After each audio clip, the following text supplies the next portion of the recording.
Narayanam namaskritya naram chaiva narottamam devim saraswatim vyasam tato jayamudire nashtaprayeshu bhadreshu nityam bhagavata sevaya bhagavati uttama shloke bhaktir bhavati naishtikhe Om Ajnanatirandasya Jnananjanashalakaya Chakshurunmilitam Yena Tasmai Shri Gurave Namaha Shri Chaitanya Manobhishtam Sthapitam Yena Bhutale Swayam Rupa Kada Maryam Dadati Swapadantikam Vandeham Shri Guru Shri Yuta Padakamala Shri Gurun Vaishnavanscha Shri Rupam Sagrajatam Sahagana Raghunatam Vitam Tam Sajivam Sadhaitam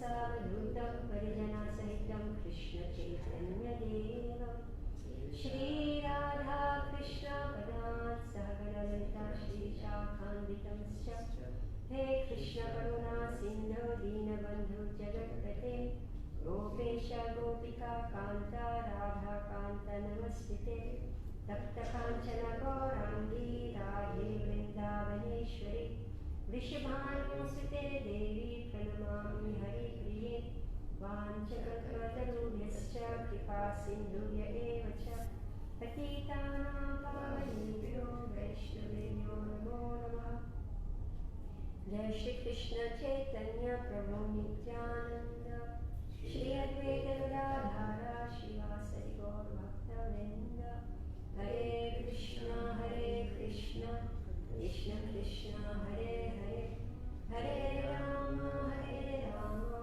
Rama Hare Hare Namo Vishnu Padaya Krishna Krishna Murti Prabhupada Priya Shri Girirajaya Swami Sugupta Shastra Trida Sadhana Shalome Radha Sridham Devi Bhakti Chakmadani Namo Vishnu Padaya Krishna Krishna Murti Shrimate Bhakti Vedanta Swami Nityananda Namaste Saraswati Devi Gauravani Pracharani Vishesha Shunyavadi Paschavadani Shitani Mukham Karoti Vacharam Pangam Nundarati Girim Yatkripatam Anvante Shri Guru Dinadaranam Krishna. So welcome back to our reading. Hare Krishna. We're reading on Srimad Bhagavatam, Canto 4, Chapter 29.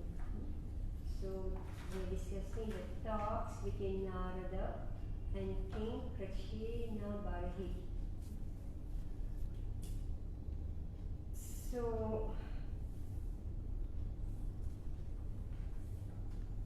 Narada Muni in so many ways was trying to convince the king, Prachinabarhisha,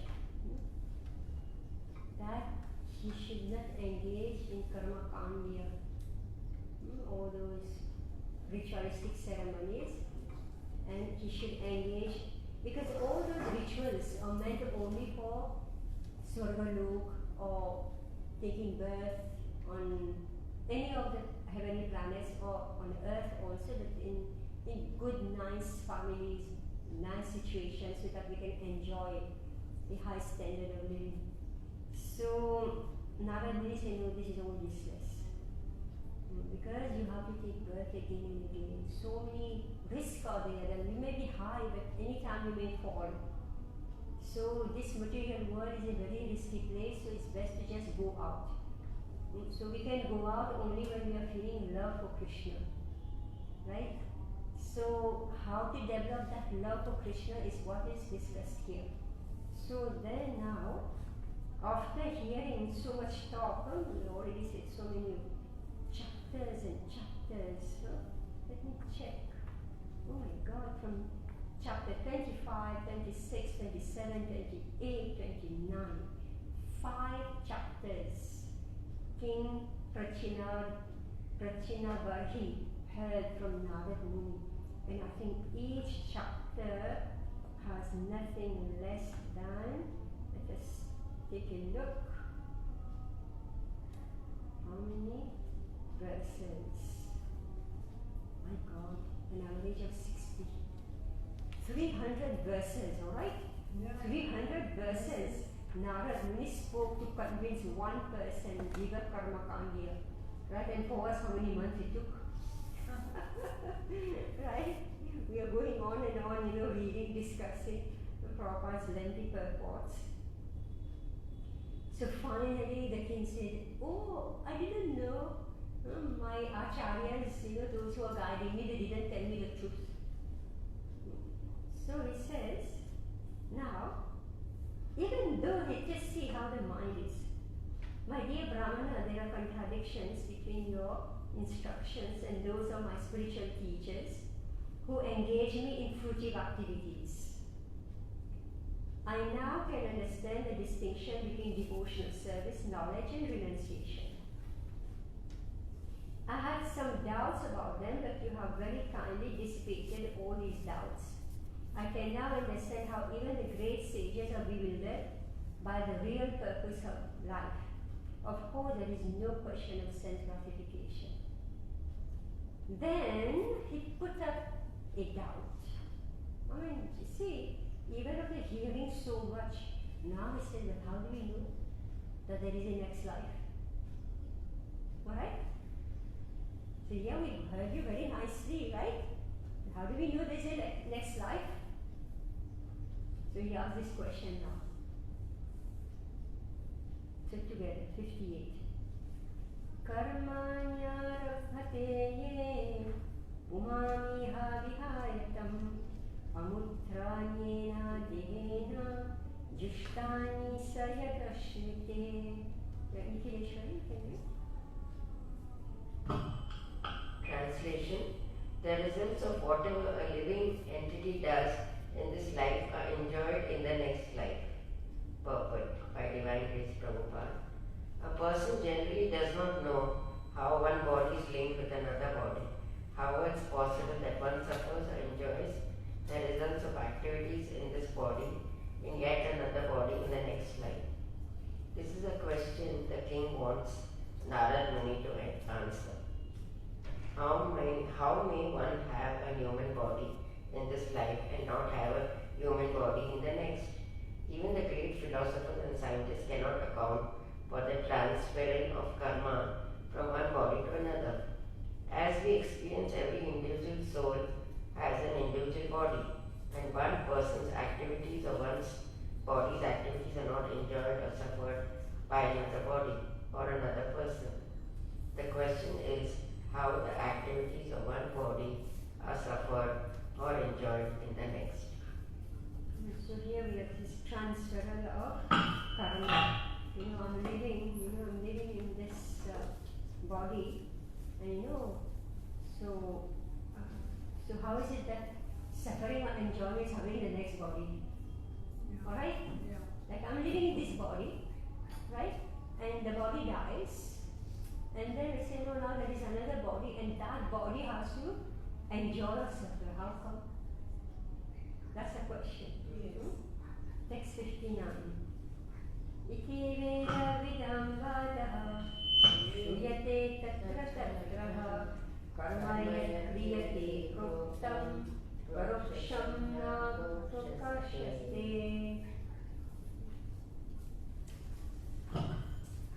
Translation: the expert knows of the Vedic conclusions say that one enjoys or suffers the results of his past activities. But practically, it is seen that the body that performed the work in the last birth is already lost. So how is it possible to enjoy or suffer the reactions of that work in a different body? Purport: atheists want evidence for the resultant actions of past activities. Therefore, they ask, where is the proof that I am suffering or enjoying the resultant actions of the past karma? They have no idea how the subtle body carries the results of the present body's actions down to the next gross body. The present body may be finished grossly, but the subtle body is not finished. It carries the soul to the next body. Actually, the gross body is dependent on the subtle body. Therefore, the next gross body must suffer or enjoy according to the subtle body. The soul is carried by the subtle body continuously until liberated from the gross material bondage. So can you understand why the gross body suffers? What's the answer? Because the subtle body is not dead, it is living. Yeah, because the subtle body, Subtle actually body the is happiness living. and distress is where? In the subtle Subtle body. body. Alright? And so from the subtle body, it is enacted through the gross body. Alright? Is it clear? Subtle body carries the soul throughout the world. Yes. Yes, and it's like all the information, like your desires, and also what fulfillment of desires, our own desires and fulfillment of desires, which is given by higher authorities, the devas. Alright, they give the fulfillment of desire because we can't do anything, right? So all that is given in the subtle body. Just like you get a certificate. So with that certificate, you're allowed to work in this place, that place, or you have a coupon, right? So with that coupon, you can get this product, that product, whatever it is. Alright? So if somebody has certified that it has value, right? And accordingly, you get this. Like all of us, we are using check, and these days all this ATM, God knows what TM, right? So all these are all figures, all so like people these days pay by this Google Pay. What is it? It's just a number. You have to give me that number. If I don't identify that number, it means you haven't paid me. Yeah. Alright? It's certified by the bank. Yeah. Alright? So similarly in the subtle body, somebody has already put the stamp and the code. You are allowed this, you are allowed this, you are allowed this. This is from higher authorities. Then comes our own self. What we desire. Alright? So what we enjoy and what we suffer is coming from the coding given by the higher authorities. Then what I will get is dependent on myself. Yeah. So how does that coding form? Yeah, the higher authorities are checking each and everything. It's matching. You eat this is what you get. You eat this type of food, you get this. You eat this type of food, you get this. Right? You hear this type of sound, you get this. Because you're forming a body. Your next body, the shape of your body is being designed according to your own taste and desires. Let's go on reading. Actually, the actions is one of the ways of forming the code. Yeah. I mean, see, the thing is that actually the body, the gross body, is simply an instrument for the subtle body. To help subtle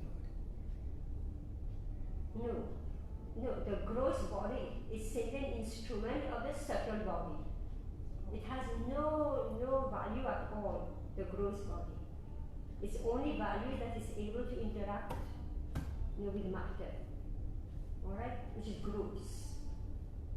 The subtle body is the real body. And that subtle body is the agent of the soul. So the soul, whatever the soul is desiring, and the soul who comes in this material world gets contaminated by the three gunas. Sattva gun, Rajagun and Tamagun. The soul gets contaminated. And because the soul is contaminated, then the subtle body is contaminated. And then the action that we perform is also contaminated. So soul and subtle body are two different things. Yes. Yeah. That's what we're talking about. Exactly. The subtle body is material. The soul is spiritual and eternal. The subtle body keeps changing. Gross body is this, Yes. all five senses. Yeah. inside gross body is subtle. Yes. Does it also have senses? That's the way the real senses are. Here, let's read the next one. 60. Narada uvacha yenaivarabhate karma tanaivamudratat puman mukteya vyavadhanena lingena manasa swayam. Hare Krishna. The great sage Narad continued, the living entity acts in gross body in this life.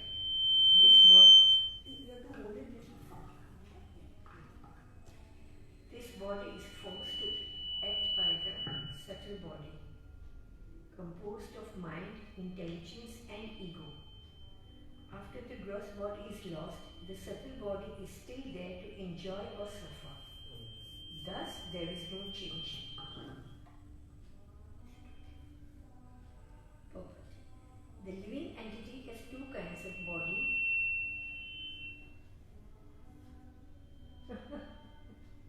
I don't know what to do with it.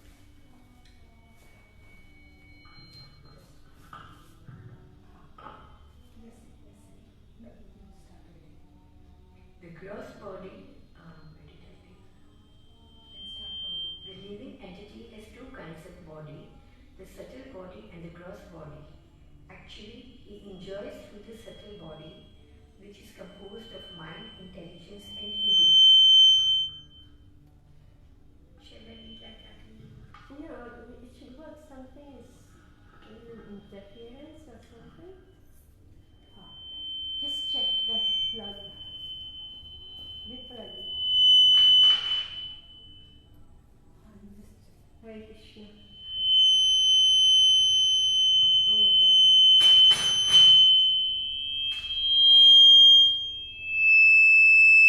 Now mine has started to scream. Oh, sorry.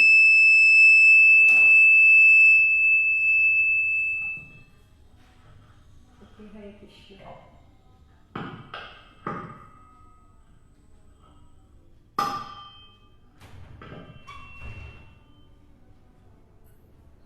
The gross body is the instrumental outer covering. When the gross body is lost, or when it dies, the root of the gross body, the mind, intelligence and ego, continues and bring about another gross body. Although the gross bodies apparently change, the real root of the gross body, the subtle body of mind, intelligence and ego, is always there. The subtle body activities, be they pious or impious, create another situation for the living entity to enjoy or suffer in the next gross body. Thus, the subtle body continues, whereas the gross body changes one after another. Since modern scientists and philosophers are too materialistic, and since their knowledge is taken away by the illusory energy, they cannot explain how the gross body is changing.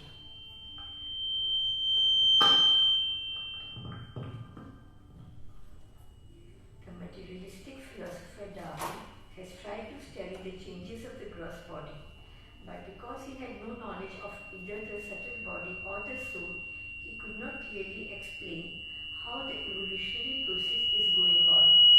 Oh my God. What is starting? Actually, the connection there is not proper, right? Yes.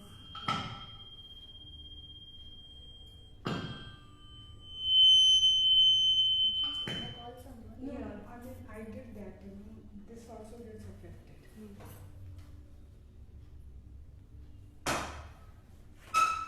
Okay, just read.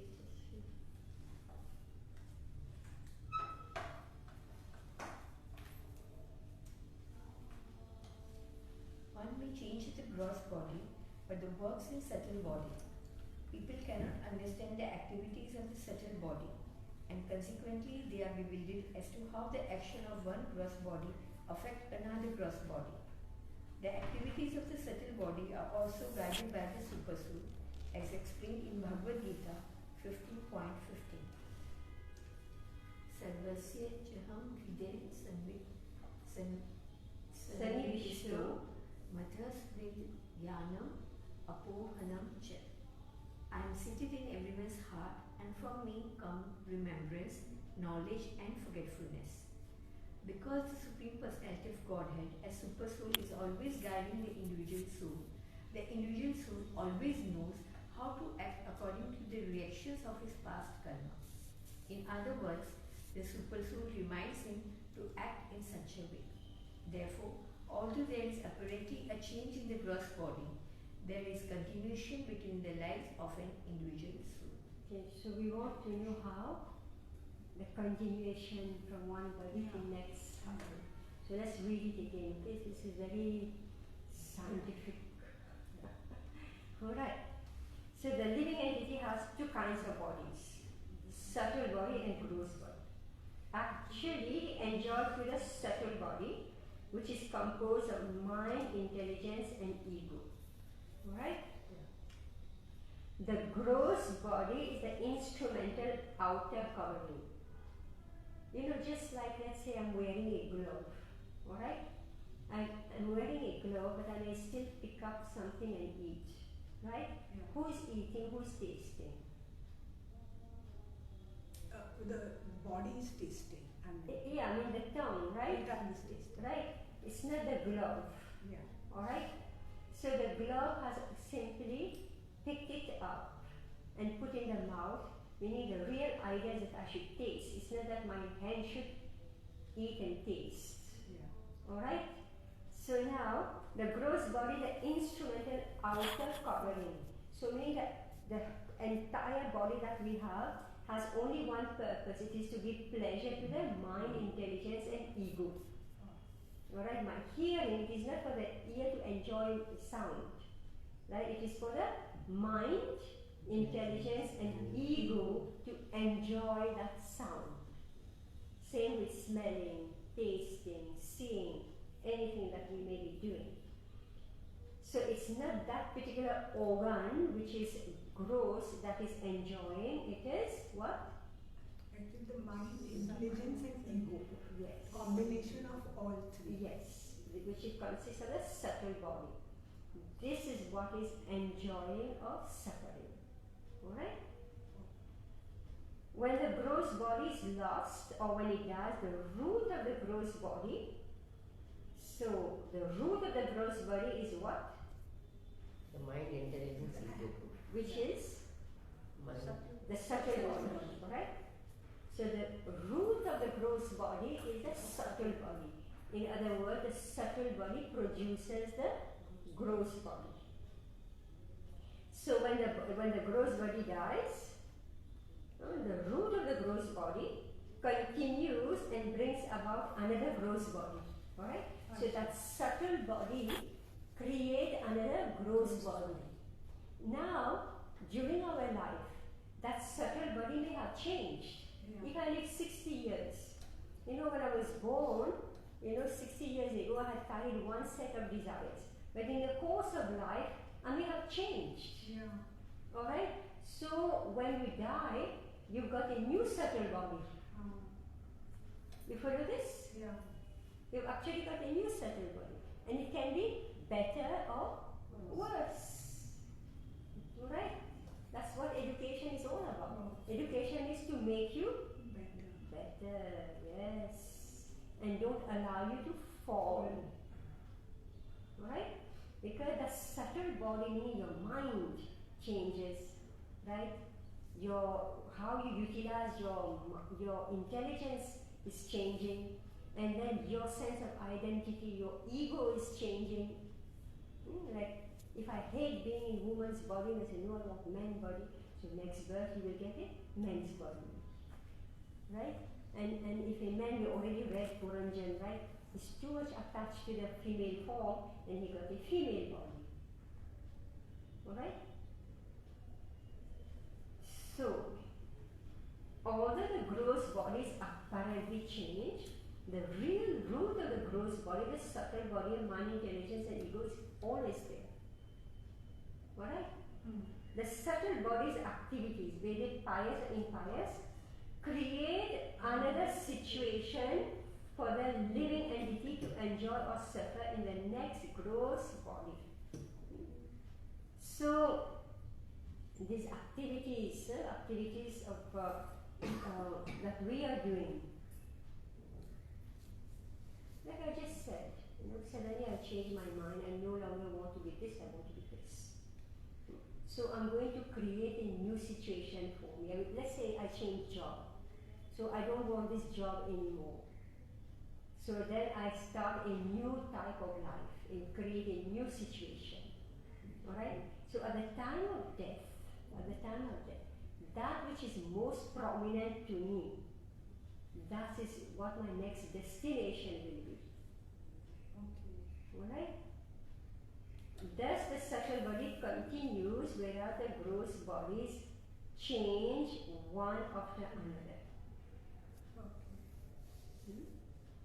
So meaning that it's mind, intelligence and force. The real play is on this. Like I change my mind, I don't want to do this anymore. I don't want to be a teacher, I want to be a doctor, for example. Yeah. So this is your new life. Your association will be different. And your reading will be different. Your speech will be different. Your hearing will be different. Your seeing will be different. Right? Yeah. So accordingly also I take the birth. I take the birth where it is conducive to be a doctor, not to be a teacher. Yes, and that's going to be awarded to me. So it's not just I decide, but it is also the superior authorities. This is what comes next. Mandavi, the same subtle body continues. Sorry? Like subtle body creates a new gross body. Yes. Then this same subtle body continues with the gross body, or it changes. That's why we are saying the subtle body, like if it has changed in the sense that you got new desires, Yeah. alright, then you get a different type of body. If you're like we just saw how King Puranjan, he was so much attracted by the female form, right? So his mind was only female form. So he developed a female form. Right? So what's that? The subtle body has changed, and therefore accordingly the gross body has changed. Alright? So thus the subtle body continues, whereas the gross bodies change one after the other. So the gross body, which was female, was given up, and the new body that he got was female. Alright? Because his subtle body has, his interest has changed. His absorption, his mental absorption has changed. So we get the next body. Alright? Since modern scientists and philosophers are too materialistic, and since their knowledge is taken away by the illusory energy in the Maya, they cannot explain how the gross body is changing. Right? So, the materialistic philosopher Darwin has tried to study the changes of the gross body. But because he had no knowledge of either the subtle body or the soul, he couldn't understand how it's working, how the evolution is going on. So according to him, from amoeba, this develops into a higher living being, higher living being, right? And he said the last birth was a monkey, and then the monkey evolved into a human being. Yeah. Alright? But here, Padma Puran is explaining that no, it is not the body that is changing, the gross body that's changing, it is the subtle body is changing. Right? When the subtle body is changing, then the other type of gross body already exists. You only go and you reside in this particular type of body. Alright? It's like you build a house. Right? Different builders will build houses differently. The sizes, etc., etc. What do? You only go and buy an apartment in this particular building according to how much you can pay. Right? Yeah. So meaning that that particular type of body already exists, but here we ourselves will create the gross body. Just like I pay a builder and he say, you build the house for me. No. Right? Yeah. So one may change the gross body, but he works in the subtle body. People can understand the activities of the subtle body, and consequently they are bewildered as to how the actions of one gross body affect another gross body.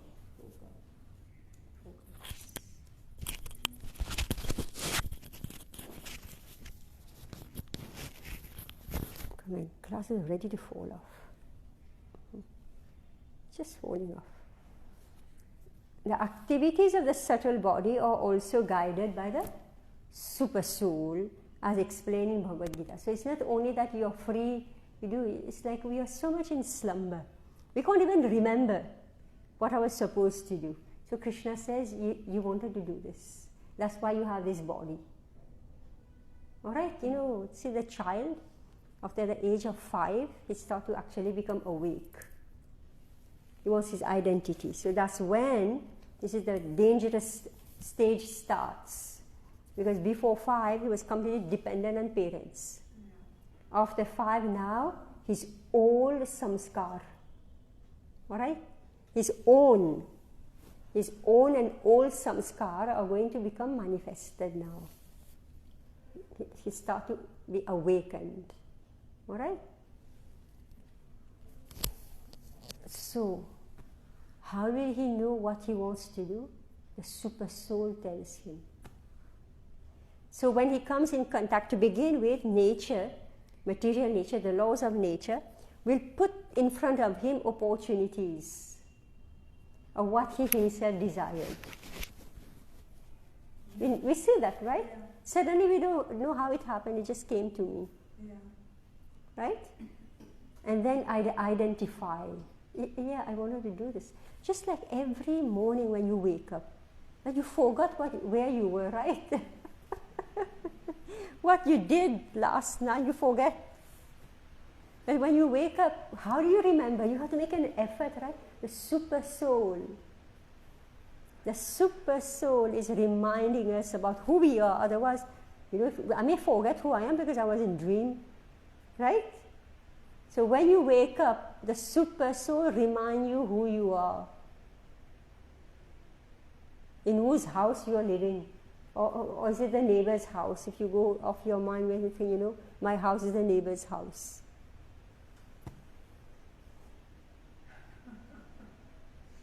Isn't it? Yeah. Sometimes people just walk in your house, if it ever happens to you, just walks into your house and make themselves comfortable. Has it ever happened? Some people just walks in and makes themselves comfortable. Right? Why do they do this? Because they don't know where's their house.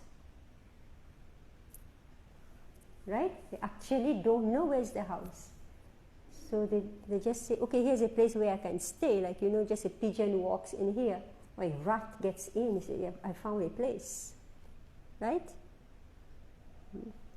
So how is it that every day you wake up and you identify that this is my room, this is my house, and by mistake I don't walk into the neighbor's house? How is that possible? That's the super soul who reminds us. Is it clear? It's amazing. Yeah. Because the Supreme Personal Godhead, our super soul, is always guiding the individual soul. The individual soul always knows how to act. Right? Oh, you wake up and remember, oh, I'm somebody's daughter-in-law. Right? You just got married, you forgot you are this man's wife. Right? You can easily forget, oh God, who is this man in front of me? He's my husband. Newly married people, right? It really is crazy. Who is that person opposite me? Huh? Right? So that's why all these symbols, right? No, I'm a married woman. Huh? Isn't it? Just to remind, because we forget, and easily forget. Because it's not real. That's the point. It's not at all real. Whatever position we may have in this material, it's not at all real. It's all mental. We've concocted, the whole idea that I'm this man's wife, this man's daughter, this woman's daughter. This house belongs to me. This car belongs to me. Because at the end of it all, everything is left behind. The gross body is gone, everything is gone. Right? Yeah. And again, the subtle body is left wandering, you don't know where. My God, such a story. Therefore, although there is apparently a change in the gross body, there is a continuation between the lives of an individual soul. So, although there is apparently a change in the gross body, there is a continuation between the lives. So, person is already dead, right? But there is the soul is continuing. 61. Shayanam imam utsrijya shvasantam purusho yatha karmatmanyahitam bhunkte tadrishene tarena va. Just give it a shot with that mic. It's actually added mic, just be careful how you handle it.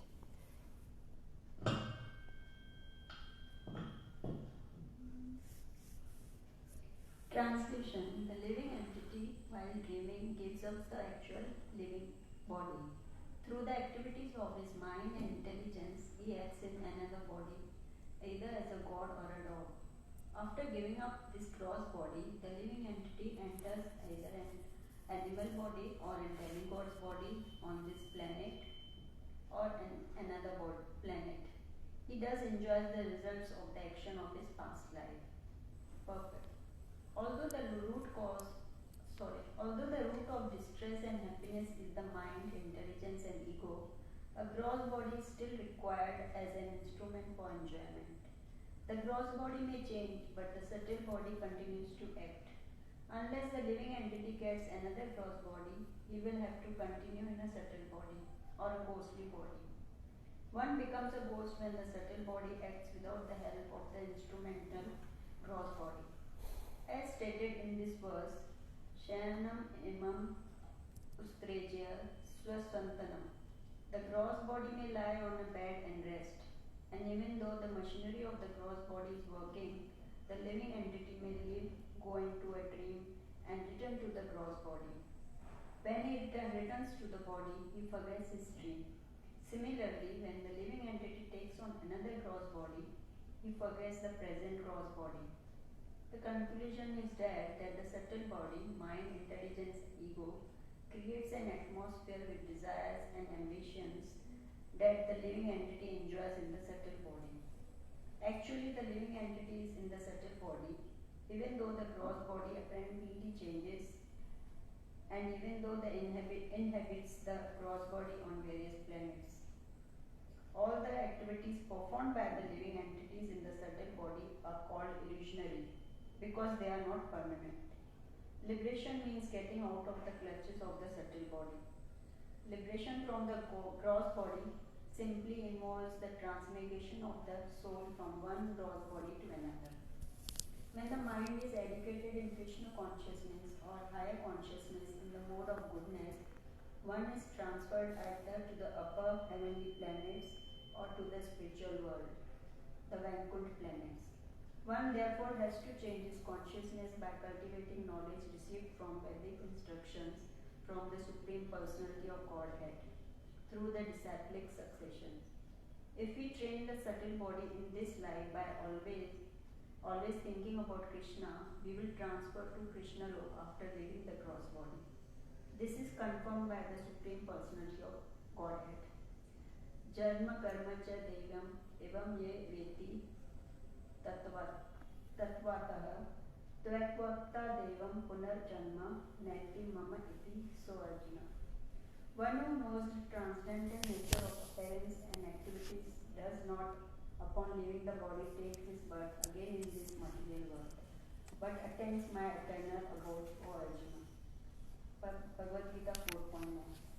Thus the change of the gross body is not very important, but the change of the subtle body is important. The Krishna consciousness movement is educating people to enlighten the subtle body. The perfect example in this regard is Amrish Maharaj, who always engaged his mind on the lotus feet of the Lord Krishna. Sa Ve Mana Krishna Padravidnaya Padaravindayo. Padravindoya. Similarly, in this life, we should always fix our mind on the lotus feet of Krishna, who is present in his Archa Vigraha, the incarnation of the deity in the temple. We should also always engage in his worship. If we engage our speech in describing the activities of the Lord, and our ears in hearing about his pastimes, and yet if we follow the regulative principles to keep the mind intact for advancing in Krishna consciousness, we shall certainly be elevated to the spiritual platform. Then at the time of death, the mind, intelligence and ego will no longer be materially contaminated. The living entity is present and the mind, intelligence and ego are also present. When the mind, intelligence and ego are purified, all the active senses of the living entity become spiritual. Thus the living entity attains his Sat Chit Ananda form. The Supreme Lord is always in his Sat Chit Ananda form, but the living entity, although part and parcel of the Lord, becomes materially contaminated when he desires to come to the material world for material enjoyment. The prescription for returning home back to Godhead is given by the Lord himself in Bhagavad Gita 9.34. Manmana bhavavan bhakto madhya yaji mama Namaskuru. Mama evasyasi yuktaviham atmanam mat paranina. Always think of me and become my devotee. Worship me and offer me your homage unto me. Being completely absorbed in me, surely you will come to me. Okay, now let's examine this. All right. I think actually a lot of what we spoke is already described in this purport. So it's that dream body. We already said, when you wake up, so you forget the dream body and you go on with your activity. Similarly, when we die, what we call die, right? Meaning we discard that body and we forget. We actually forget everything of that lifetime. It's over. And that's why, we feel so much pain when a person dies, right? Because we know the person has left us forever. They're not going to have that relationship with us again at all. And even if we read, maybe, after a few generations, you take birth again in your own family. That also we read, right? But the relationship is different, right? Situation is different, circumstances are different. You have changed and the people around you also have changed. So here Prabhupada is saying that liberation means getting out of the clutches of the subtle body. So the soul has become like chained by the subtle body, meaning you get harassed by your mind. Right?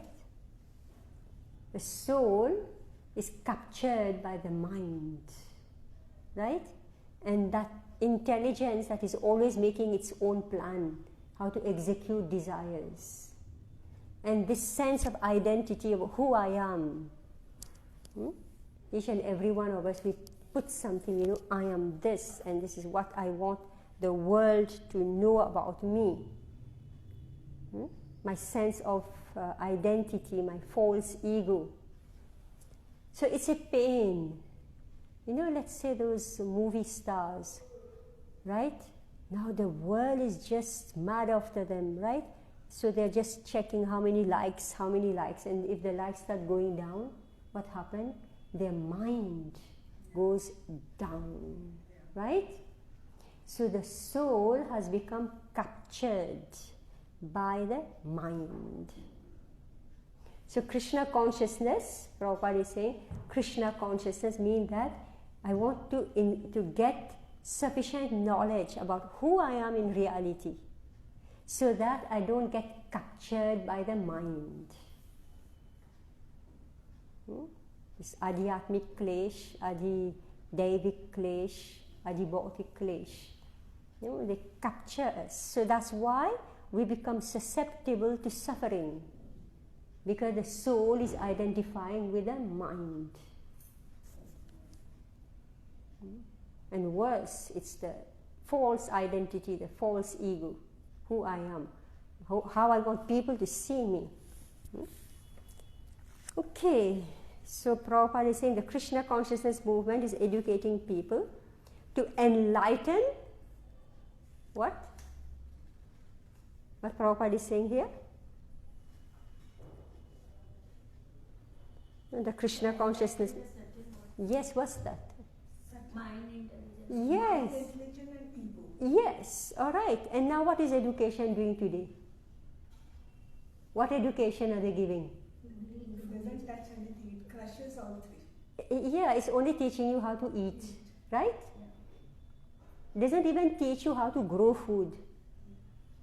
You know, I mean, I don't know whether you're aware of it. In this very room here, you know, I've had many classes here, and many, you know, new people, I mean, youngsters or older people, and I would just put down basic knowledge. So I will ask, make a list of all the work that exists. Make a list. Because I actually wanted to speak of Varnashram Dharma and the division of work, etc.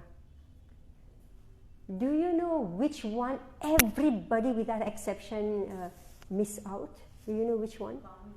Farming, yeah.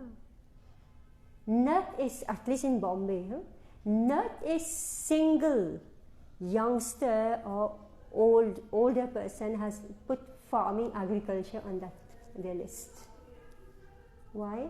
Because they've been trained to go and sit behind computers, I don't know where, to earn money and buy and eat. Right?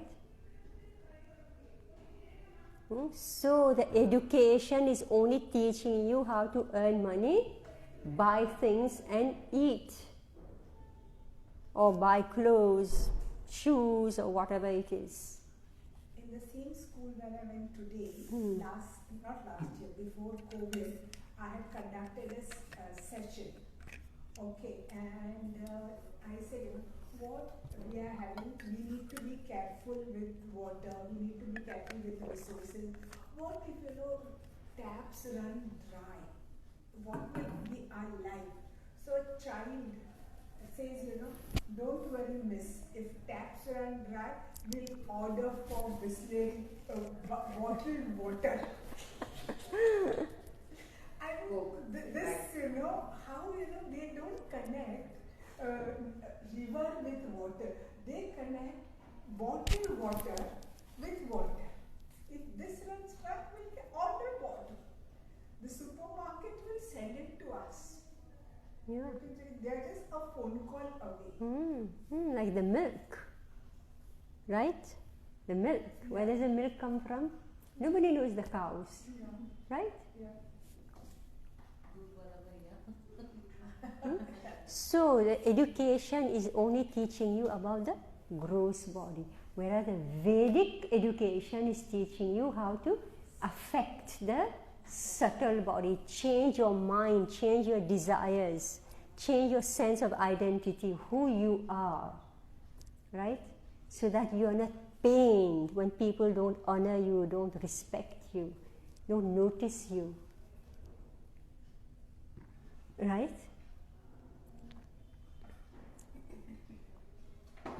So the method is given here. It is by fixing the mind on the lotus feet of Krishna. So that's the way to change the subtle body. This is Ambarish Maharaj, the way all the senses are engaged in Krishna's service, because then the mind gets fixed on Krishna. And then at the time of death, Prabhupada says, we can remember Krishna and go back to him. That's how we can finally dissolve the subtle body completely. Otherwise, the subtle body will always keep the soul captive. This is what we are reading here. Alright? And 62, we move on. Namaete manasa yat yat asasvaham iti bruvan grihniyat tad puman radham karma yena punarbhavaha. 62. Yes. In 62, right? Yeah. 62.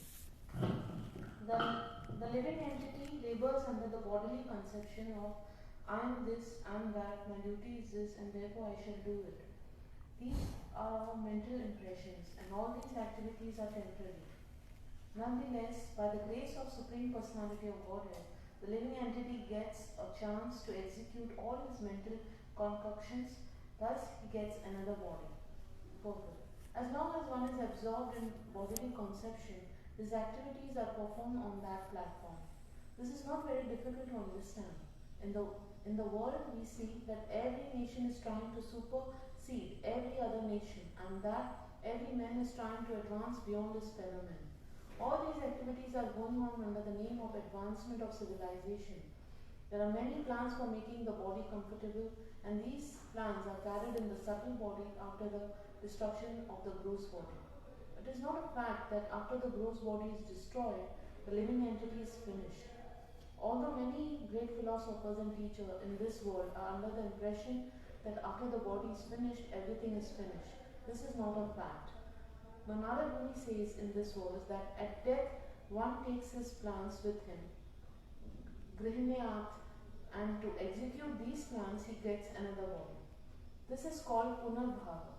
When the gross body is finished, the plans of living entity are taken by the mind, and by the grace of the Lord, the living entity gets a chance to give these plans shape in the next life. This is known as the law of karma.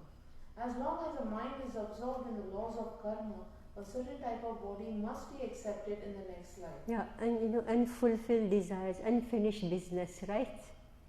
So I was planning to do that. I died before I finished my plans. So Krishna says, the laws of nature say, okay, do it now. Alright? Because it's there in the psyche, right? In the subtle body. So automatically the laws of nature say, okay, here's your chance, do it. So we have to be careful, all of us. We have to examine ourselves. Right? What desires we have. Yes. Finish everything. And if it's not finished, just let it go. Right? How to let it go? That's what's explained here actually. You can let go only when you have a higher goal. Alright? You have a better destination, and you also have knowledge that actually these are all temporary. It's of no use. Whatever situation we may have created around us, this actually is non-existent. My father, mother, family members, my house, everything. Because you take another gross body, again you are going to identify with that particular community, that society, that house, right? So where's the old one? It's gone, right? So when the gross body is finished, the plans of the living entity are taken by the mind. And by the grace of the Lord, the living entity gets a chance to give these plans shape in the next life. So this is known as the law of karma. So what is the law of karma? It is simply a continuation of your previous life's plans.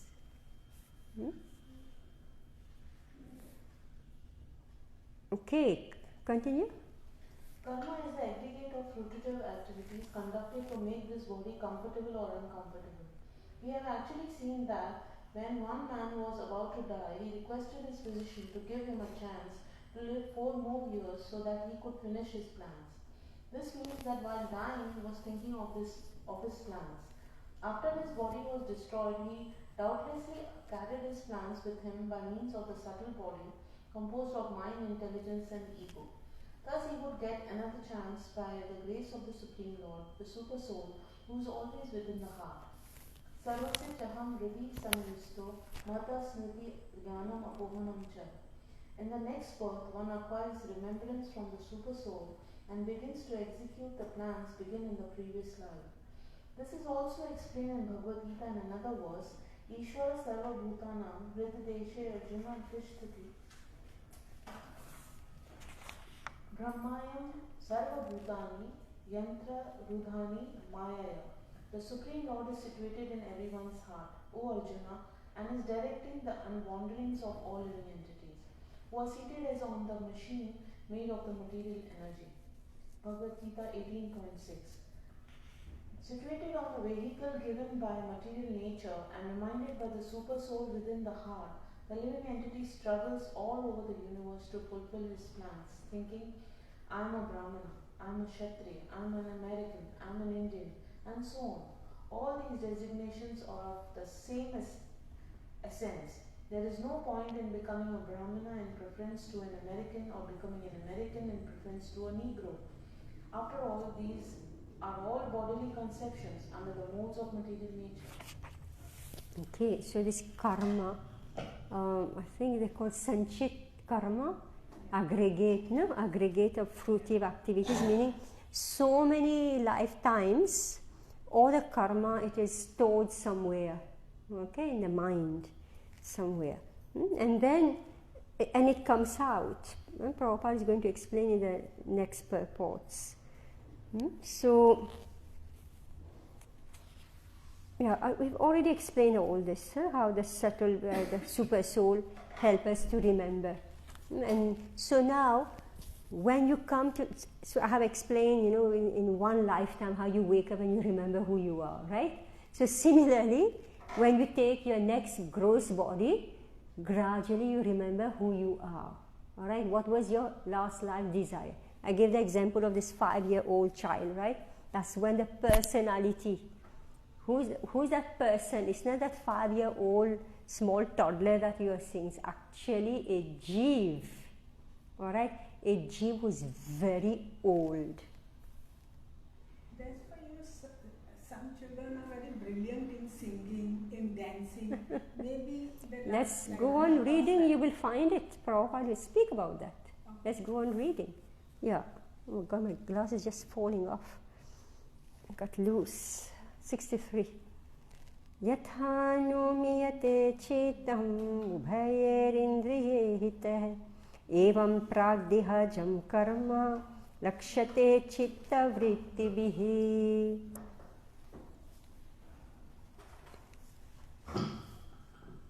Translation by Divine Grace Prabhupada. One can understand the mental or conscious position of a living entity by the activities. No, it should not. 1 minute. Don't let that thread come on you. Okay.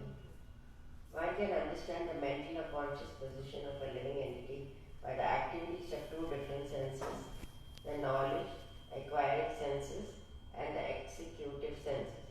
Similarly, by the mental condition or consciousness of a person, one can understand his position in the previous life. Perfect. There is an English proverb that says, the face is the index of the mind. If one is angry, his anger is immediately expressed in his face. Just let this thing come off you. Alright? His anger is immediately expressed in his face. Similarly, other mental states are reflected by the actions of the gross body. In other words, the activities of the gross body are reactions of the mental condition. The mind's activities are thinking, feeling, and willing. The willing portion of the mind is manifest by the activities of the body. The conclusion is that by the activities of the body and senses we can understand the condition of the mind. The condition of the mind is affected by past activities in the past body. When the mind is joined with a particular sense, it immediately becomes manifest in a certain way. For instance, when there is anger in the mind, the tongue vibrates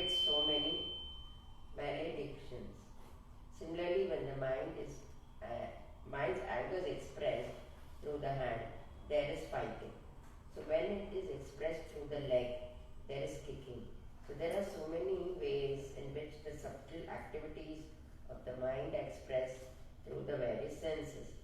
The mind of a person in Krishna conscious also acts in a similar way. The tongue chants Hare Krishna, the Maha Mantra, the hands are raised in ecstasy, and the legs dance in Krishna conscious. These symptoms are technically called Asta Sattvika Vikara. Sattvic Vikara is transformation of the mental condition in goodness or sometimes transcendental ecstasy. Yes. So here, so one can understand the mental or conscious position of a living entity by the activities of two kinds of senses, meaning your Jnanendriya and your Karmendriya. Alright? Meaning how you're behaving, what you are doing with your body. So you can understand the mind. Right? What you are doing, what you're speaking, where you go. Similarly, the mental condition of the consciousness of a person, one can understand his position in the previous life. Right? So if you want to know what you were in your previous life, you just have to examine what you are doing right now. Right? Because that's what you were doing, that's what you were thinking of. So that's why when you take birth, I already said, from 5 years old, that Jeev starts to manifest his desires, what he wanted, right? So this is completely from the previous birth. So when the mind is joined with a particular sense, so meaning the mind is affected by our past activities, it has left an information in the mind what you want to be. And remember, the gross body is only the instrument of the subtle body. So you do it. Feeling, thinking, so you're thinking about it, you feel, you have some emotion connected to this particular object, and then you do it. So that's why we say first, the action comes in the thoughts. Right? The action comes in the thoughts, then it expresses itself as an action, and then when you do the same action repeatedly, it becomes a what? Habit. Becomes a habit. Alright? Is this habit you? Is this habit you? No. No. It's not at all you. It's just that something that is outside you, just that you are doing the same thing again and again, like smoking. Right? It's superficial. It's superfluous to the soul, and it is superficial. But you got in the habit of smoking. So therefore, by Krishna consciousness, you can remove all these habits. Right? Meaning you have to stop. You have to actually stop the activity in the first place. So that's why when we take Diksha, we promise, right? We promise no meat eating, no intoxication, no gambling, no illicit sex. These are habits that we develop. Right? So we chant Hare Krishna. Why? First we are chanting Hare Krishna so that the mind becomes strong. Right? So when the mind becomes strong and there is enlightenment of the soul, then we are able to give up those bad habits. You follow? So that's why it's very scientific, how to re-educate somebody and how to elevate somebody. So if we don't chant, then we can't give up the bad habits, because the mind is still carrying the impressions of the previous lives.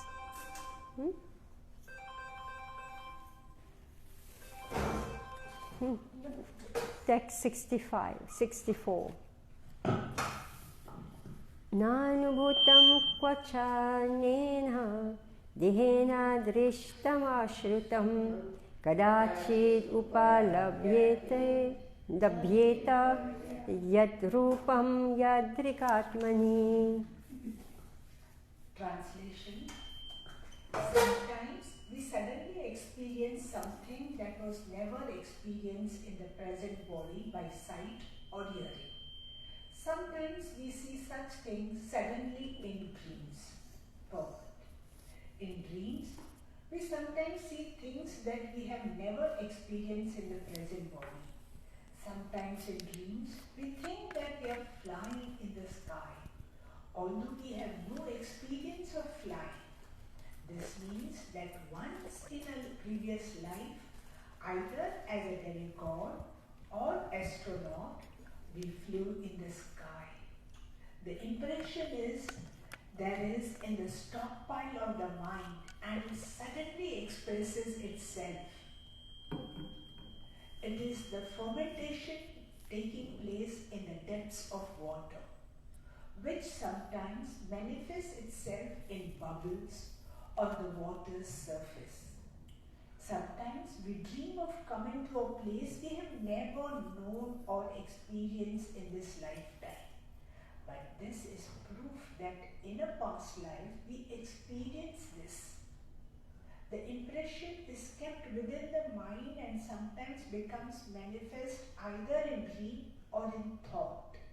The conclusion is that the mind is a storehouse of various thoughts and experiences undergone during our past lives. Thus, there is a chain of continuation from one life to another, from previous lives to this life, and from this life to future lives. This is also sometimes proved by saying that a man is a born poet, a born scientist, or a born devotee. If, like Maharaj Amrisa, we think of Krishna constantly in this life, Savai Manaha Krishna Padara Vidaha, we will certainly be transferred to the kingdom of God at the time of death. Even if our attempt to be Krishna conscious is not complete, our Krishna consciousness will continue in the next life. This is confirmed in Bhagavad Gita 6.41. Prapaya punya kirtam lokana ustiva sasvatiha samaha sujinam shrimatam gehe yoga brahasto vijayate.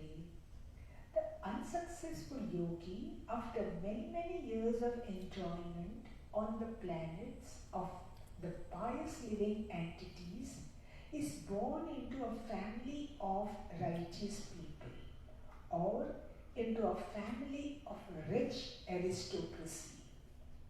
If we rigidly follow the principles of meditation on Krishna, there is no doubt that in our next life we will be transferred to Krishna Lok, Golok, Vrindavan. Okay, so this is what you call samskar, right?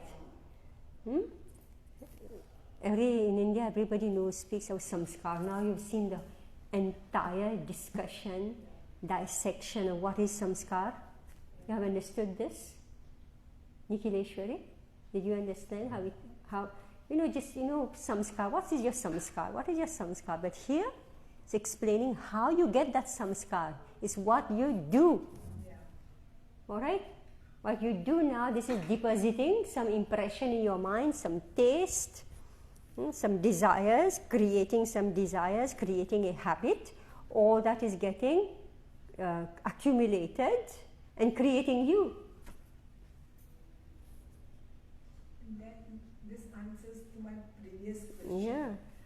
When I said that a man is a born poet, born scientist, or a born devotee. Yes. Correct. Yes. Yeah. So Prabhupada is explaining. Yeah, and I say you will get your answer. Past life experience, dreams, right? Yeah. So what are all these? You have lived through something. So here Prabhupada is saying, it is also sometimes proved. oh, this is a born poet, because from previous life he has been doing all this. All right. So he gets born with that. Yeah. All children how we chant the old shlokas, whole Bhagavad Gita shlokas they chant. Yeah, so this actually, this chanting of the shlokas, it is to write a script in the mind. I remember, I don't know who was explaining this. Why is it that from childhood, whether they understand the shloka or not, it doesn't matter. They just must recite and memorize, because they are writing, the grooves in that memory, right? You know how those records had grooves, right? Yeah. So you have to fill in their memory with the Sanskrit shlokas, because these children, they can't get into sinful activities. If they have been reciting again and again and again this, because it's like their mind is full. And then as they grow up, after 6, 7, 8, 9 years old, then you can explain a little bit of philosophy. In the beginning, as soon as they are able to pronounce words, immediately make them recite Bhagavatam, Bhagavad Gita, shlokas. That was the method. Somebody was explaining, I forgot who. Sometimes the children, they sing also, and they sing the lyrics which are so difficult to memorize, a new language for them, and then they sing so confidently. Yeah. So there might be a Gandharva in the previous life, and it's like No. 4 years they are singing. Yeah. Besides that, any child, if you just get them to do it, they're parrots, right? Children are actual parrots. The language that you speak at home, like I'm saying, the gestures that the parents do. The gestures that every single thing, I mean, sometimes parents become embarrassed. Yes, because they do it, yes. Right? They're just imitating, like all this, right? They do it, and the parents are like embarrassed. But the research had done, they could figure out that children, they could grasp 17 language when they are young. So they have that potential. Yes, they are. So therefore, we pour in the Sanskrit shlokas. Instead of letting them, study 17 languages, right? And waste their memory capacity, pour in 700 shlokas and 18,000 shlokas of Bhagavatam. That was the method. Yeah, so sometimes we suddenly experience something that was never experienced in the present body by sight or hearing. Sometimes we see such things suddenly in dreams, meaning that we have experienced it in previous lives. Okay, so now let us do the last verse. It's not yet the last, but we have to stop.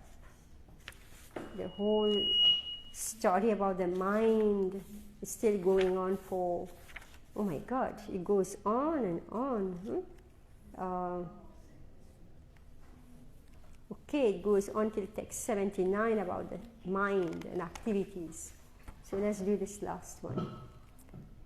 Tenasya tadrisham rajah lingino deva sambhavam shraddha swananubhutortho namanas prishtam arhati. Translation. Don't let that thread touch you. All right? Yeah. Translation. Therefore, my dear king, the living entity who has a subtle mental covering develops all kinds of thoughts and images because of his previous body. Take this from me as certain. There is no possibility of concocting anything mentally without having perceived it in the previous body. Purport. Krishna Bahirmukha Hana Bhoga Vancha Kare Niktasta Maya Tare Japatiya Dhare. Prema Vivarta. Actually, the Supreme Personality of Godhead Krishna is the supreme enjoyer. When a living entity wants to imitate him, he is given a chance to satisfy his false desire to lord it over material nature. This is the beginning of his downfall. As long as he is within this material atmosphere, he has a subtle vehicle in the form of mind, which is the stockpile of all kinds of material desires. Such desires become manifest in different bodily forms. Srila Narad Muni requests the king to accept this fact from him because Narada is an authority. The conclusion is that the mind is the storehouse of our past desires, and we have this present body due to our past desires. Similarly, whatever we desire in this present body will be expressed in a future body. Thus, the mind is the source of different kinds of bodies. Yes. Okay. So now let's take this section up. So this is so Prabhupada is explaining that in the mind there is a stockpile. Your aprarabdha karma, your unfulfilled desires. All right. So it's just lying there, and it is ready to become manifest. All right. Whenever the opportunity occurs, right? Immediately it just springs up. So how do you know all this? How can you know all this information? We have read so much. How do you know all this? It is stored in a subtle body. All this information that we have read, the mind, the subtle body, the stockpile, the law of karma, all that thing. How do you know about all this? By own actions, behave actions. How do you know all this? Here? What is given here? What is Narada Muni saying? Storehouse of past desires. Storehouse of our past. Yeah, how do we know all this? Authority. Yeah, so here there's no way you can know about all this. That's why when you go to school you don't learn about it. You understand what we're talking about? All the information that we've been giving to you since 1 hour, how can you know this? Because of what Bhagavatam. Yes, there is no other source of information. So here Narad Muni say, take it from me. Take this from me as certain. And Prabhupada is saying Narad Muni is the authority, he knows. Alright? So that's why when somebody will challenge, how do you know? Why you believe blindly in the scripture, in those books? Can you know about the past life? Right? Can you know? But here it's so logical. Prabhupada explaining in a very logical way. Right? From the unknown to the known. Right? Like we say, born poet, etc., etc. So the unknown is unknown to the ignorant. So our source of knowledge is Bhagavatam. There's no other way that you can know it. Mataji, now we do have this past life regression and hypnotism, which is this they are trying to scientifically run in your mind and shake your subconscious so that something that you are frequently, people have vertigo and this, so this is a source of treatment. So scientists are also accepting, but they are not accepting it. Yeah. So here Prabhupada also explained that where did they get the idea? Yeah. Right? They got it from somewhere. Alright? Whatever we are doing in this world, we've got it from somewhere. Actually, the Supreme Person, Godhead Krishna, the Supreme Enjoyer, when a living entity wants to imitate him, he is given a chance to satisfy his false desire to lord it over material nature.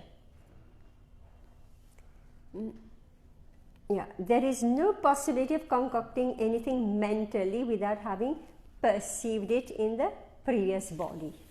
So whatever we are doing, so it's not that we are creating something. So even when we are trying to do, like we create the family, the houses, etc. From where did we get that idea? From where is it coming? It's imitation of Krishna. We already have an idea, an impression of Krishna, Krishna Lok, the activities that goes on there. We already have that impression. We didn't just create it. So when we come in this material world, here Prabhupada is explaining, we imitate the Supreme Lord. So we also want to create family life, games, right? The cowherd boys, then teasing the girls, so all this stuff. What is it? From where did they get the idea? Original. And here we are imitating. Alright? So, whatever we desire in this present body will be expressed in a future body. Thus, the mind is the source of different kinds of bodies. So, again and again, Prabhupada is explaining the same point. Now, go on. If the mind is purified by Krishna consciousness, one will naturally in the future get... I don't know what to do about this. One will naturally in the future get a body that is spiritual and full of Krishna consciousness. Such a body is our original form, as Sri Chaitanya Mahaprabhu confirms. Jive Swarupa Hoy Krishna Nitya Das. Every living entity is constitutionally an eternal servant of Krishna. If a person is engaged in devotional service of the Lord, he is to be considered a liberated soul even in this life. This is confirmed by Sri Rupa Goswami. Iya Hasha Hare Dashye Karmana Manasa Dhira Nikhila Swa Api Avasthasu Jivan Mukta Sa Uchyate. One who engages in the transcendental service of the Lord in mind, body and words is to be considered liberated in all conditions of material existence. Bhakti Rasamrita Sindhu 1.2.187. The Krishna consciousness movement is based on this principle. We must teach people to absorb themselves always in the service of the Lord, because that position is their natural position. One who is always serving the Lord. I'm not even moving it. One who is always serving the Lord is to be considered already liberated. This is also confirmed in Bhagavad Gita. Mam chayo vibhicharena bhakti yogena sevate sagunar samatithaya etan brahma bhuyaya kalpate. One who always engages in the spiritual activities of unalloyed devotional service at once transcends the modes of material nature and is elevated to the spiritual platform. The devotee is therefore above the three modes of material nature and is even transcendental to the Brahman platform. A Brahmana may be infected by the two basic modes, namely Rajogun and Tamogun. A pure devotee who is free from all material desires experienced on the mental platform and who is also free from empiric philosophic speculation or fruitive activity is always above material conditioning and is always liberated. Okay, so how can we return our original consciousness? By being an eternal servant of the Lord. Okay, so so first we must accept that who are we, right? Accept our identity, our real position, right? This is, it's like the entire creation is to, cut down the false ego and make us realize who we are. And Prabhupada explained the previous purport that, how do you know? Let me check it.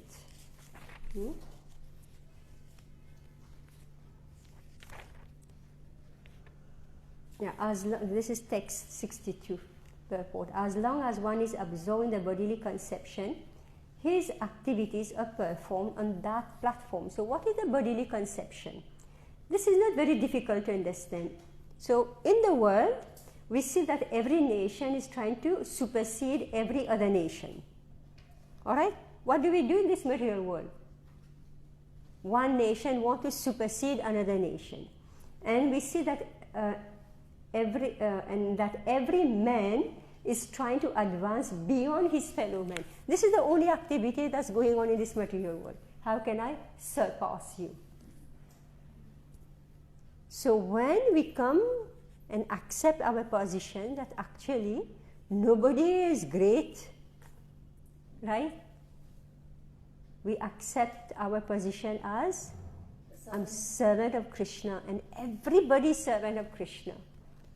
Then there is no more competition among men or between men and animals, right? We dominate them, we kill them, we eat them, right? Right, so that was very interesting, wasn't it? We learned something today. Mystery, right? Mystery of our birth, mystery of our rebirth, how the laws of karma work. Now you have understood what is samskar, so don't just throw the word at your children, you know. Isn't it? My cousin's second child, they are in New York. Elder one is very gadget oriented, you know, all this. But younger one, from his childhood, he wants to pray. He will have small mandir in his room. He will take flowers. He will pray. And mother and everyone was finding it very strange. You know, he is not asking for guns. He is not asking for anything. He is asking for gadha.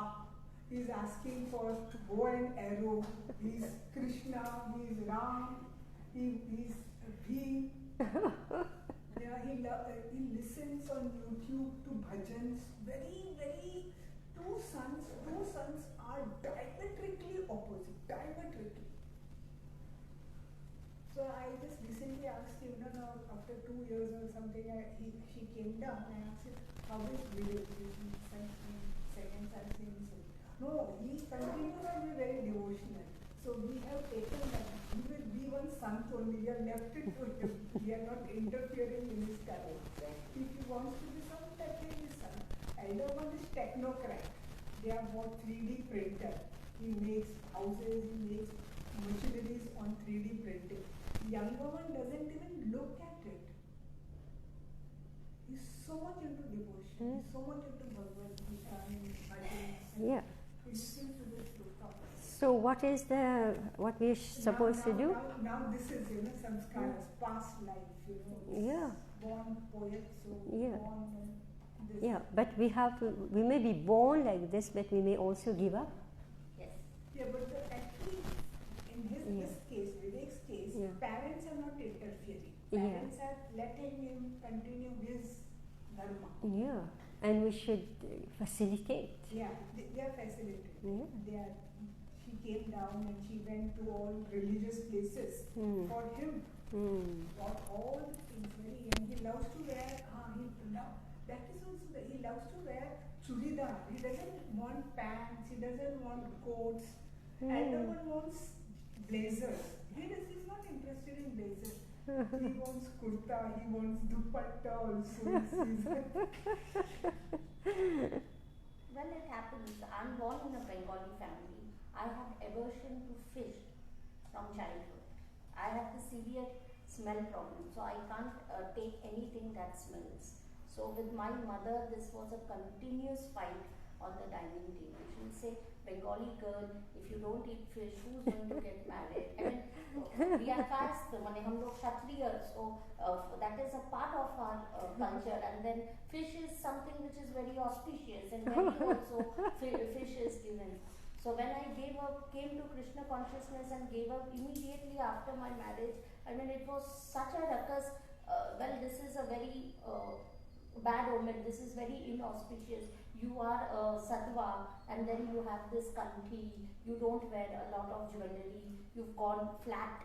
And whereas, young married Bengalis, opulent family, you're supposed to wear things just to show that when you are a newly married. And here, after going to US, you become completely changed. Well, and if you look at my sister, she's completely opposite to me. And we are two sisters, back to back, few years of difference. You look at her, you look at me. Nobody believes. We don't even look alike.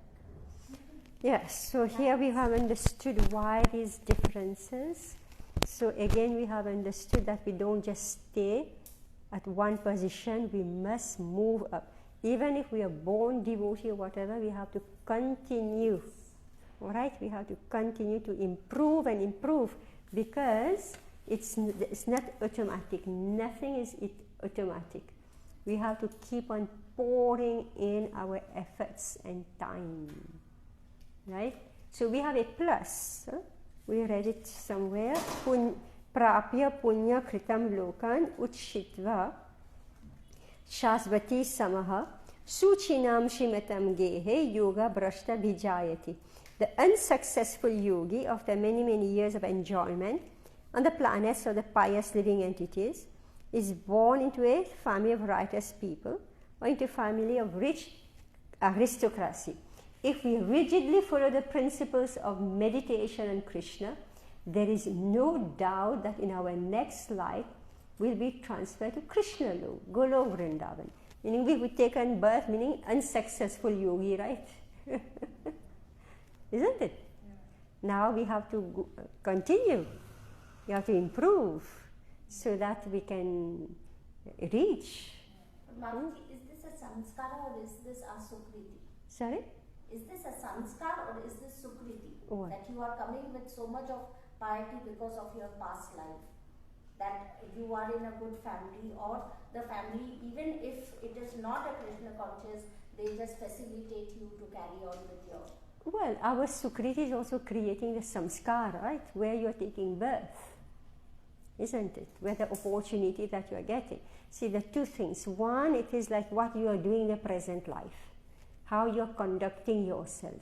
So you are earning goodwill of Krishna, right? And then next birth, you take birth in a better family which will facilitate your Krishna consciousness. So what you're speaking of sukriti, bhakti sukriti, there are different types of sukriti. So if you accumulate karma sukriti, then you will take birth in King Puranjan's house, right? So if you accumulate jnana sukriti, then you will take in Shankara's sampradaya, right? And if you accumulate bhakti sukriti, then you take birth in Vaishnava families. Or you have opportunity to yes, you know, and that will create your new samskara. Samskara meaning that shape, akar, right? Your body is a shape. So how do you get that akar, that shape that you have is due to the sum total of all your activities, right? That creates the impression in the subtle body, right?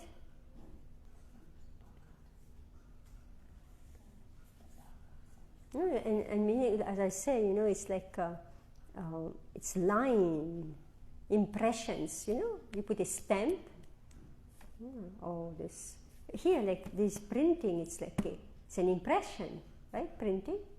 It's actually impression on paper, but here it's on paper, right? Like all our mobile or our computer, right? This is also impressions, right? But it is, I guess it is electromagnetic waves, meaning it's ether, right? Electricity, it's electricity and ether, right? Now, all this is getting deposited in your electrical body, you could say, that subtle body. It's like your electrical body, your computer body. Sound cloud, mind cloud, I don't know what cloud, right? Cloud, yes. Exactly like this. So meaning it's sitting there and one day you can just open it and, you know, capture that, that image. You know, somebody 20 years ago did something to you, you forgot everything and suddenly you saw the person you remembered. You fetch that file, right? So Krishna consciousness is the method by which you delete all files. So that you don't react to people, to situations. We have to forget all our past desires and all the past tastes. If there is anything that we should forget, it is all this. But don't forget Krishna. right? So now we have to create a new habit, a new taste, new desire to see, think, taste, touch, all the sense organs, how to change what you like, what you want to do. All right. So this is how it works. It's mystery of our past life and what we are now. Okay. Narad Muni said, you can't know this. I'm telling you, take it. All right. I just heard, all this Rahu Ketu, it says that that's the mind actually. They're not grahas. They're not giving, they're not awarding, what's that, result of karma. But this Rahu Ketu is your mind, the two opposite of your mind. One, the Ketu I heard is that your sound cloud. Mind cloud, and Rahu is your desire, right? I want this, I want this. Rahu is, right? Yes, I learned it from an astrologer. Rahu is desire. Yeah, whatever you wanted, unfulfilled plans, we read about unfulfilled plans, all that comes out, they eat you up. You want this, you want this. And during the Rahu dosh, he actually triggers you and he makes you feel. So you get all the material, whatever money, you lose it. And then he'll make you,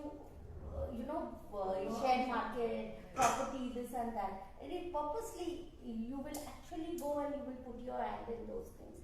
And then he'll make you feel. And that's the Rahu dosh. Yeah.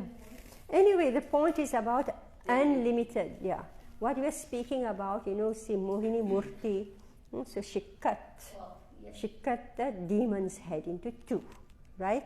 One was only trying to drink the nectar, right? Meaning desires. All right? And everything was stored, all the result of your activities was stored in the tail, right? The second half of the body, right? So it's you actually. It's one person. So this is what's being explained here. So therefore, each and every one of us, we should know where are our weaknesses. All right? We should know what are our desires and where are our weaknesses, and these get challenged. Because the material, remember one thing of the creation, it is not here to crush you. It is here to reform us. All right? So chances are being given again and again and again. How we can improve. It's not just here, to improve, especially when you're human beings. It's not just to crush you and finish you off. No. It has a message. It's opportunities for improvement. Now, if you think, here's how I'm going to improve, improve my image, improve my bank balance, so many stuff. So if I misuse those opportunities, then the laws of nature is going to bring me down. You pull down. Anyway, these are very complicated, but at least here Prabhupada has given sufficient information, I would say. Alright, so thank you very much. Hare Krishna. Chakalpatarubhascha kripa sindhubhya eva cha patitanam pavanebhyo vaishnavyo namo namaha. Hare Krishna. We went beyond time today.